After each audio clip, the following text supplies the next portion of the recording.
जे खरेदी झालेलं आहे किंवा ते खरेदी झालेले विमान, पेट घेतलेले विमान.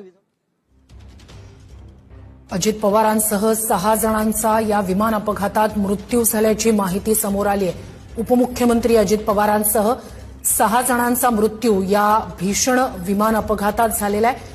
डीजीसीए कडून ही माहिती देण्यात आलेली आहे. 6 जणांचा मृत्यू या विमान अपघातात झालेला आहे. मोठा विमान अपघात झालेला आहे आणि यात अजित पवारांसह 6 जणांचा मृत्यू झालेला आहे. महाराष्ट्राचे उपमुख्यमंत्री अजित पवार यांचा विमान अपघातात मृत्यू झालेला आहे.